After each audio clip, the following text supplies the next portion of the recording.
albinachristianlifecenter.org and give them PayPal or use your credit or your debit card.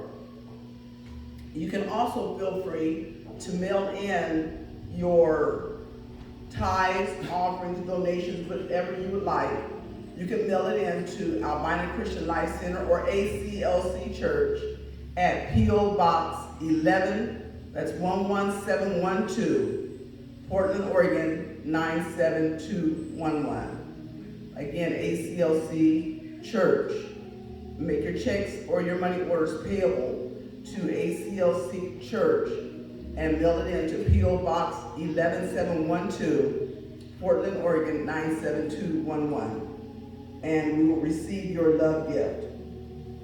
If you're not a member of a church, we really encourage you to give into our ministry. We don't want to take away from your ministry if you're involved in a ministry that you attend on every Sunday. But we would like for you to, if the Lord, unless the Lord just places it on your heart to give to our ministry, we will receive that. But we don't want to put anybody else's ministry, in debt. So please, we're asking friends, family, we're not discriminating. You can be a church attender, you can be not a church attendee, but whichever and whoever you are, we will receive your donation. We're just asking that you help the Albina Christian Life Center. I believe that God has someone out there who can do something special. There's someone out there who has been looking for some place to send your finances in, or just want to do something special for the church. I believe there's someone out there that would be willing and say, hey, I'm going to help the Albina Christian Life Center, so I'll be willing to pay their mortgage. Yes. Amen? Amen. Amen. I believe that there is someone out there that would be willing to do that. It's $1,762.12. But I believe that there's someone out there, or someone that will say, I'm willing to pay a particular bill. However you want to give, we will receive that. Amen? Amen. Amen. Amen.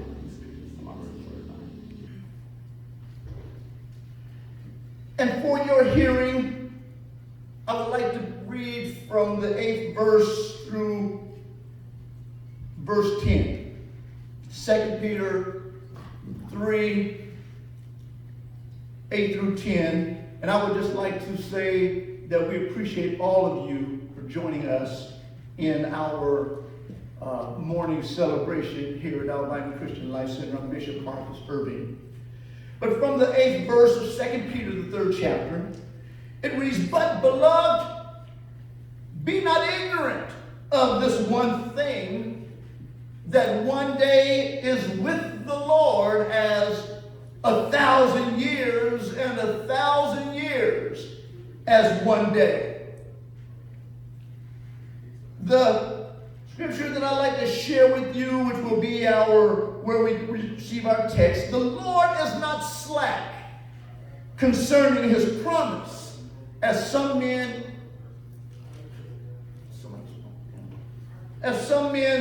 count slackness, but is long-suffering to usward, not willing that any should perish, but that all should come to repentance.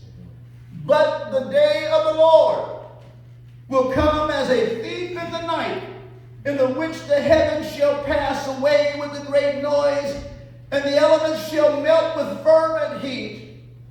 The earth also with the works that are therein shall be burned up. God in the midst of a quarantine world. However, if we were able to read the previous verses, we would see that God was in the historic past of verses 1 through 6. All right. The world, the scripture lets us know, that then was perished by water. We all know the story of Noah's Ark and how the world was destroyed by water during that time. But nevertheless, he was there all the time. Yes, sir. Yeah. Verses 10 through 12 of our future. Many people are wondering what our future is going to be like, what will it entail. Many people are wondering if this is the end of the coronavirus. But in the future, just like this age of the coronavirus, our world will be very, very different. Put your weight on it. Come on. It'll be different than the world that we have grown accustomed to. Yes, sir. There will be big changes in our future. All right. But this coronavirus age is simply the beginning of sorrows. Come on, tell it. Yes, sir. Now, I need to expound on that just a little for a moment. This is the beginning of sorrows as mentioned in the book of Matthew, verses 24 and 7. All right. Or chapter 24, verse 7. It lets us know that in these days there would be pestilences and earthquakes and that type of thing. And we hear about earthquakes, pestilence, floods, and all of those things. But the coronavirus is a pestilence. Amen. And it is spread throughout the whole world. And because it is a worldwide pandemic, it lets me know that God is certainly involved in this day and time. Talk about right. That's right. If the coronavirus was the end of the world or the end of mankind, we would be getting off lightly. Because we're still lying and cheating. Yes, right. Come on. We're still fornicating and committing adultery. Preach it. Still hating, still dishonest, and insincere in our walk with Christ. Make it plain. Come on. Even if our churches were open, many of you would not attend church. There it is.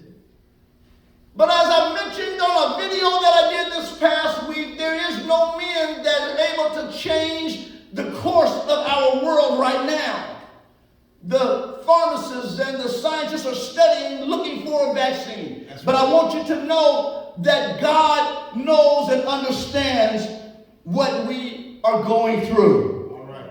Racism has hit a recent high, and we can't get along with one another. That's right. So no, we haven't seen nothing yet. When you begin to look at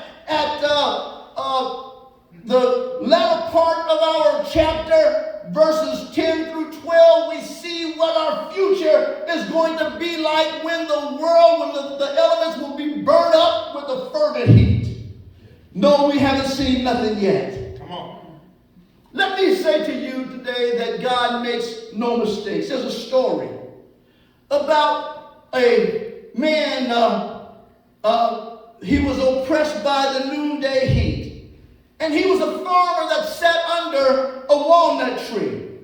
He was relaxing, but he looked at the pumpkin vines and said to himself, how strange it is that God put such big, heavy pumpkins on a frail little vine, that God put small walnuts on such a big tree with branches so strong they could hold the man. Come on.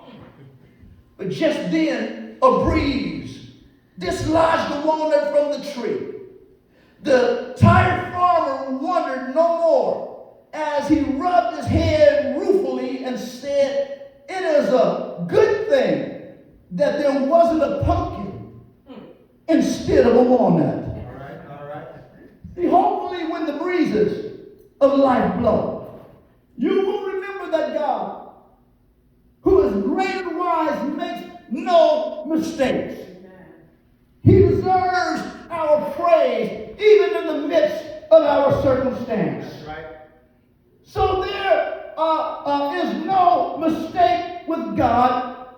However, we have to realize that we haven't seen nothing yet. And as I close, I need you to know, as we ask the question, where is God in the midst of our circumstances, in the midst of this coronavirus? Where is this God? For in verse 4, those who perished before, they asked the question. They said, where is the promise of his coming? Many people are promising the coming of the Lord. There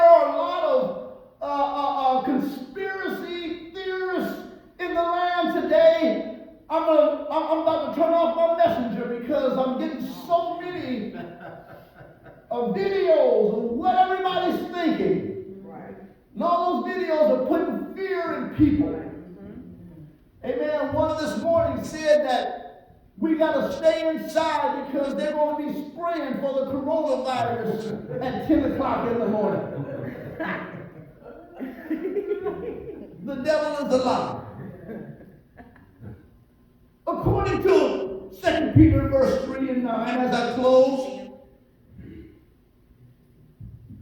it reads, the Lord is not slack concerning his promise, as some men count slackness, but is long suffering to usward, not willing that any should perish, All right. but that all should come to repentance.